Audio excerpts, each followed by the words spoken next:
നമസ്കാരം. സമഗ്രയിലേക്ക് സ്വാഗതം. പാനൂർ സീതി മഹല്ല് കൂട്ടായ്മയുടെ നേതൃത്വത്തിൽ ബദർ അനുസ്മരണവും പ്രാർത്ഥനാ സദസ്സും സമൂഹ നോമ്പുതുറയും സംഘടിപ്പിച്ചു. വ്യത്യസ്ത മേഖലയിലുള്ള നിരവധി പേർ ചടങ്ങിൽ പങ്കെടുത്തു. പാനൂർ സീതി മഹല്ല് കൂട്ടായ്മയുടെ നേതൃത്വത്തിൽ ബദർ അനുസ്മരണവും പ്രാർത്ഥനാ സദസ്സും സമൂഹ നോമ്പുതുറയും സംഘടിപ്പിച്ചു.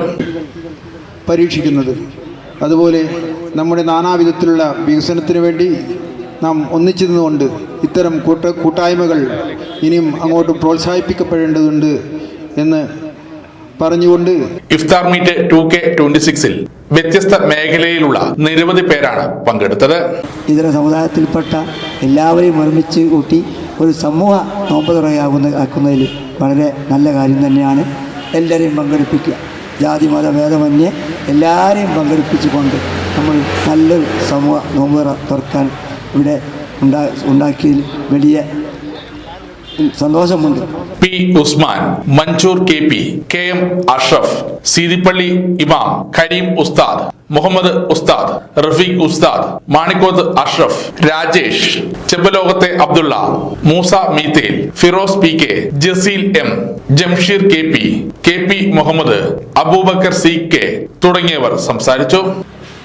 പുണ്യമായ ഈ റമദാൻ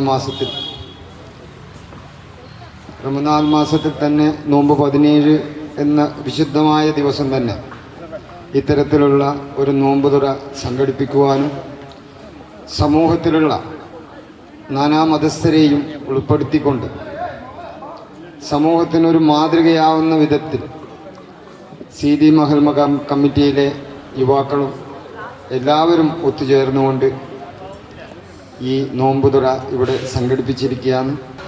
വളരെ ഗംഭീരമായി തന്നെ നടത്തണമെന്നും എനിക്ക് തോന്നുന്നത് 2-3-4 ദിവസം മുമ്പെയാണ് ഇത്തരമൊരു പരിപാടിക്ക് ആസൂത്രണം ചെയ്തിട്ടുള്ളത്. ഈ 4-5 ദിവസം കൊണ്ട് തന്നെ ഇത്ര ഭംഗിയായി ഇത് സംഘടിപ്പിച്ച ഈ പ്രദേശത്തെ എല്ലാ ചെറുപ്പക്കാരെയും അഭിനന്ദിച്ചുകൊണ്ടും പരിപാടി ഇവിടെ നടത്തിയത് വളരെ അഭിനന്ദനമാണ്. ഈ ചടങ്ങ് ഈ പരിപാടി അതാവും സ്വീകരിക്കട്ടെ എന്ന് പ്രാർത്ഥിക്കുകയാണ്. ഈ പരിപാടിക്ക് എല്ലാവിധ ഇങ്ങനെയുള്ള ഒരു കാലം എൻ്റെ ചെറുപ്പത്തിലുമൊക്കെ ഉണ്ടായിരുന്നു. ഈ നാട്ടിൽ പ്രായമുള്ള ആരും പഴയ ആൾക്കാർ അന്ന് ഒത്തൊരുമയിൽ ഒരു കല്യാണമാണെങ്കിൽ എല്ലാവരും വന്നിട്ടുണ്ടാവും. ഒരു ചക്ക പറിക്കുകയാണെങ്കിൽ ആ ചക്കയിൽ തിന്നാൻ എല്ലാവരും ഉണ്ടാവും. അങ്ങനത്തെ ഒരു കാലഘട്ടം നമ്മളെ ഇടയിൽ മുമ്പിൽ കഴിഞ്ഞിരുന്നു. ആ ഒരു കാലമാണ് എനിക്കിങ്ങനെ ഓർമ്മ വരുന്നത്. പരീക്ഷകളിൽ ഉന്നത വിജയം നേടിയ വിദ്യാർത്ഥികളെ ചടങ്ങിൽ ആദരിച്ചു.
സമഗ്ര ന്യൂസ്, പാനൂർ.